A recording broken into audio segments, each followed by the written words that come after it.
அனைவருக்கும் வணக்கம். இந்த வீடியோவில் எதை பற்றி பார்க்க போகிறோம் அப்படின்னா, ஃபோன்பே பயன்படுத்தி எப்படி நம்ம மொபைலுக்கு ஈஸி பண்ணுறது, ரீசார்ஜ் பண்ணுறது அப்படிங்கிறத பற்றி தான் இந்த வீடியோவில் பார்க்க போகிறோம்.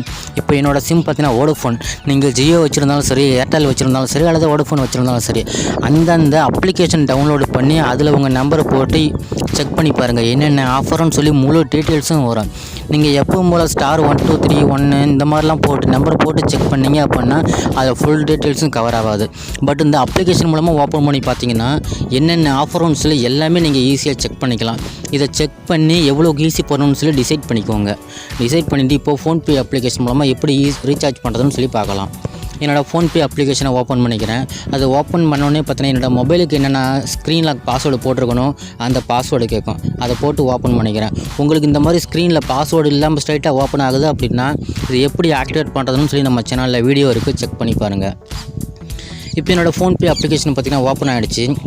இதோட டேஷ்போர்டு பார்த்திங்கன்னா இப்படி தான் இருக்கும். இதில் இப்போ எப்படி ரீசார்ஜ் பண்ணுறதுன்னு சொல்லி பார்க்கலாம். இதில் கீழே ஸ்க்ரோல் பண்ணிங்கன்னா ஃபஸ்ட்லேயே பார்த்தீங்கன்னா மொபைல் ரீசார்ஜ் அப்படின்னு சொல்லிட்டு ஒரு ஆப்ஷன் இருக்குது.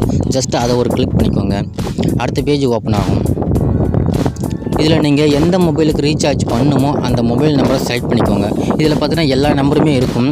இதில் உங்கள் நம்பர் பார்த்திங்கன்னா மை நம்பர்னு அப்படின்னு இருக்கும், அல்லது அனதர் நம்பராக இருந்தாலும் சரி அதை செக் பண்ணி எடுத்துக்கோங்க. இப்போது நான் என்னோடய நம்பரை செலக்ட் பண்ணிக்கிறேன். இது பார்த்திங்கன்னா வோடஃபோன், அந்த மற்ற டீட்டெயில்ஸ் எல்லாமே வருது. நீங்கள் ஆல்ரெடி எவ்வளோக்குன்னு சொல்லி அந்த அப்ளிகேஷனில் செக் பண்ணி வச்சிட்டிங்க அப்படின்னா பெட்ரு. ஈஸியாக இதில் நம்பர் அமௌண்ட் போட்டு செக் பண்ணிக்கலாம். அப்படி இல்லைனா இதில் செக் பண்ணுற மாதிரி இருக்கும். ஸோ இதில் செக் பண்ணுறது பார்த்திங்கன்னா எல்லாமே கரெக்டாக வரும் அப்படின்னு சொல்ல முடியாது. ஏன்னு பார்த்தீங்கன்னா அந்தந்த கம்பெனி அப்ளிகேஷனில் தான் கரெக்டாக வரும். ஸோ இதில் கரெக்டாக வரும்னு சொல்ல முடியாது. இந்த இடத்துல பார்த்திங்கன்னா அமௌண்ட்டு சர்ச் பண்ணி எடுத்துக்கோங்க. இப்போது நான் வந்து பார்த்திங்கன்னா அந்த விஐ அப்ளிகேஷனில் சர்ச் பண்ணியிருக்கேன்.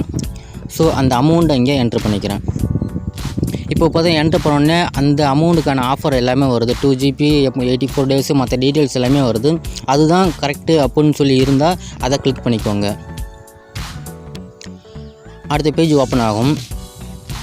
இதில் பார்த்தீங்கன்னா ப்ரொசீட் டு பே அப்படின்னு சொல்லி கீழே ஒரு ஆப்ஷன் இருக்குது. மேலேயே பார்த்தீங்கன்னா என்னென்ன டீட்டெயில்ஸ் இல்லை ஆஃபர், SMS மற்ற டீட்டெயில் எல்லாமே கொடுத்துருப்பாங்க.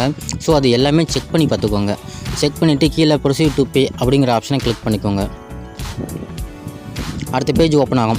இதில் நீங்கள் எத்தனை அக்கௌண்ட் ஆட் பண்ணி வச்சுருக்கீங்களோ அந்த அக்கௌண்ட் எல்லாமே காட்டும். எந்த அக்கௌண்ட் மூலமாக நீங்கள் ரீசார்ஜ் பண்ணணும் அப்படின்னு சொல்லி காட்டும். ஸோ உங்கள் அக்கௌண்ட்டில் எந்த அக்கௌண்ட்டில் பேலன்ஸ் இருக்கோ, நீங்கள் எந்த அக்கௌண்ட்லேருந்து ரீசார்ஜ் பண்ணணுமோ அந்த அக்கௌண்ட்டு செலக்ட் பண்ணிக்கோங்க. இப்போ எனக்கு பார்த்தீங்கன்னா பஞ்சாப் நேஷனல் பேங்க் அதுதான் செலக்டில் இருக்குது. உங்களுக்கு தேவைப்பட்டால் ஜஸ்ட் இது மாதிரி கிளிக் பண்ணினாவே செலக்ட் ஆகிடும். க்ரீன் கலரில் டிக் வரும். ஸோ அது செலக்ட் பண்ணிவிட்டு கீழே பேன் இருக்குது, அதை கிளிக் பண்ணிக்கோங்க. அடுத்த பேஜ் ஓப்பன் ஆகும். இதில் ஃபோன்பே மூலமாக ரீசார்ஜ் பண்ணு அப்படின்னா ₹2 எக்ஸ்ட்ரா பிடிப்பாங்க. என்னோடய அமௌண்ட் பார்த்தீங்கன்னா 839 தான். பட் இதில் பார்த்தீங்கன்னா 841 வருது. ஸோ ₹2 எக்ஸ்ட்ரா சார்ஜ் பண்ணுவாங்க, அதையும் பார்த்துக்கோங்க. இதில் நீங்கள் உங்கள் யூபிஐ பின்னு செட் பண்ணுற மாதிரி இருக்கும். யூபிஐ பின்னு பார்த்தீங்கன்னா உங்களுக்கு ஷோ ஆகாது, பிளாக் கலரில் டார்க்காக தான் இருக்கும். ஸோ எந்த ஒரு யூபிஐ பின்னுமே போடும்போது ஸ்க்ரீன் ரெக்கார்டு ஒர்க் ஆகாது, பார்த்துக்கோங்க. யூபிஐ பின்னு போட்டு ரைட் சைடில் இருக்க டிக் மார்க்கை டிக் பண்ணிக்கோங்க. அடுத்த பேஜ் ஓப்பன் ஆகும். இப்போ பார்த்தீங்கன்னா கனெக்டிங் செக்யூர்லின்னு வருது. ஸோ பேமெண்ட்டு சக்ஸஸ் ஆகிடுச்சு, பார்த்தாவே தெரியும். ஸோ உங்கள் மொபைலுக்கு ரீசார்ஜ் பண்ணியாச்சு. இப்போ கொஞ்சம் நேரத்தில் ரீசார்ஜ் நான் அந்த சிம்மு பார்த்தீங்கன்னா இதில் தான் போட்டிருக்கேன். ஸோ ரீசார்ஜ் பண்ணுற மெசேஜும் வரும் பாருங்கள். இப்போ கீழே டன்னுன்னு இருக்குது, அதை கிளிக் பண்ணிக்கலாம். இப்போ பார்த்தீங்கன்னா மெசேஜ் வந்துட்டுருக்கு. அதாவது நம்ம ரீசார்ஜ் பண்ணது நம்ம சிம்முக்கான ஆஃபர் அந்த மெசேஜ் வரும். மெயிலும் வந்துருச்சு பாருங்கள். ஓகே ஃப்ரெண்ட்ஸ், இப்படி தான் ஃபோன்பே அப்ளிகேஷன் மூலமாக உங்கள் சிம்முக்கு ரீசார்ஜ் பண்ணுறது. உங்கள் சிம்முன்னு இல்லை, மற்ற யாருக்கு வேணாலும் சரி ஃபோன்பே மூலமாக ரீசார்ஜ் பண்ணுறது இதே மெத்தடு தான். இந்த மெத்தட் பார்த்தீங்கன்னா ஈஸியாக தான் இருக்கும். இது பிடிச்சிருக்கும், புரிஞ்சிருக்கும்னு நினைக்கிறேன். இந்த வீடியோ பிடிச்சிருந்தால் லைக் பண்ணுங்கள். இது சம்மந்தமாக ஏதாவது டவுட் இருந்தால் கமெண்ட் பண்ணுங்கள். இந்த மாதிரி வீடியோஸ் நம்ம சேனலில் அடிக்கடி வரும், மறக்காமல் சப்ஸ்கிரைப் பண்ணுங்கள். தேங்க்யூ.